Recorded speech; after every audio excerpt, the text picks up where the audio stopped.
তোর বিছানায় তুই একটা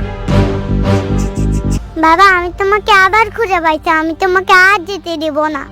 আসসালামু আলাইকুম প্রিয় দর্শক, আশা করি আপনারা সবাই অনেক ভালো ও সুস্থ আছেন। আপনারা দেখছেন পল্লী ভিলেজ বিডি। আজ আমরা কথা বলবো বর্তমানে দর্শকদের মাঝে ব্যাপক আলোচনায় থাকা জনপ্রিয় ধারাবাহিক নাটক দুনিয়া টাকার গোলামের দ্বিতীয় পর্ব নিয়ে। দ্বিতীয় পর্বের শেষ মুহূর্তে এমন কিছু রহস্য আর টান টান উত্তেজনা দেখানো হয়েছে যা দর্শকদের মনে তৈরি করেছে নতুন কৌতূহল। আর তাই আজকের ভিডিওতে আমরা জানার চেষ্টা করব আগামী তৃতীয় পর্বে কি কি চমক অপেক্ষা করছে। দ্বিতীয় পর্বে আমরা দেখতে পাই ঋতু এবং তার পরিবার এখনও গোলামকে একজন সাধারণ কাজের ছেলে হিসেবেই দেখে। প্রতিনিয়ত অপমান, অবহেলা আর ছোট ছোট কথায় তাকে হেয় করার চেষ্টা করে সবাই। কিন্তু তারা জানেই না এই সাধারণ চেহারার পেছনে লুকিয়ে আছে বিশাল এক সত্য। গোলাম আসলে কোনো সাধারণ মানুষ নয়, সে হলো 10,000 কোটি টাকার কর্মা গ্রুপের অন্যতম শেয়ার হোল্ডার শাহজাদ চৌধুরী। ঋতুর ভাই যখন গোলামের বিরুদ্ধে চুরির অপবাদ দিয়ে তাকে ফাঁসানোর চেষ্টা করেছিল, তখনও রহস্যজনকভাবে পরিস্থিতি ঘুরে যায়।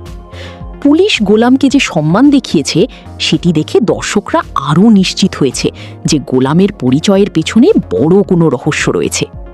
কিন্তু ঋতু এখনও বিশ্বাস করে সবই কেবল চেহারার মিলের কারণে ঘটছে। তবে দ্বিতীয় পর্বের একদম শেষ দৃশ্যটি ছিল সবচেয়ে বেশি চমকপ্রদ। রাস্তার মাঝে ছোট্ট মেয়ে ফ্রেয়া হঠাৎ করেই গোলামকে বাবা বলে জড়িয়ে ধরে, আর ঠিক সেই মুহূর্তে সেখানে উপস্থিত হয় গোলামের আসল স্ত্রী, যে গত 3 মাস ধরে তার নিখোঁজ স্বামীকে খুঁজছিল। এই একটি দৃশ্য পুরো গল্পকেই নতুন মোড়ে নিয়ে গেছে। এখন প্রশ্ন হচ্ছে, আগামী তৃতীয় পর্বে কি হতে পারে? সবচেয়ে বড় রহস্য হলো, গোলাম কি সত্যিই স্মৃতিশক্তি হারিয়ে ফেলেছে, নাকি সে ইচ্ছে করেই নিজের পরিচয় গোপন করে আছে? অনেক দর্শকের ধারণা শাহজাদ চৌধুরী তার বাবার হত্যাকারীদের হাত থেকে বাঁচতেই সাধারণ মানুষের ছদ্মবেশ নিয়েছে। আবার কেউ কেউ মনে করছেন এটি একটি বড় গোপন মিশনের অংশ। হয়তো নিজের শত্রুদের ধরতেই সে গোলাম পরিচয়ে ঋতুর বাড়িতে অবস্থান করছে। আগামী পর্বে যখন গোলামের স্ত্রী এবং মেয়ের সাথে তার মুখোমুখি দেখা হবে, তখন হয়তো তার হারিয়ে যাওয়া স্মৃতি ফিরে আসতে পারে।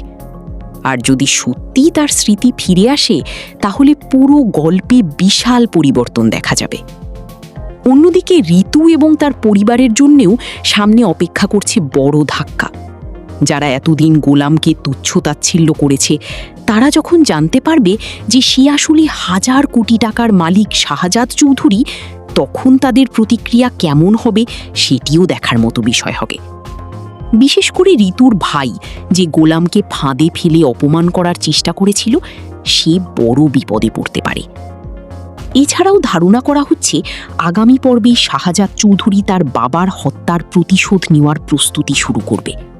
নিজের শেয়ারের অধিকার ফিরে পেতে সে হয়তো আইনি লড়াইয়ে নামবে, অথবা সরাসরি শত্রুদের মুখোমুখি হবে। ফলে তৃতীয় পর্বে অ্যাকশন, রহস্য আর ইমোশনের মিশ্রণে আরও জমে উঠতে যাচ্ছে নাটকের গল্প। এবার আসি আপনাদের সবচেয়ে বেশি করা প্রশ্নে, দুনিয়া টাকার গোলামের তৃতীয়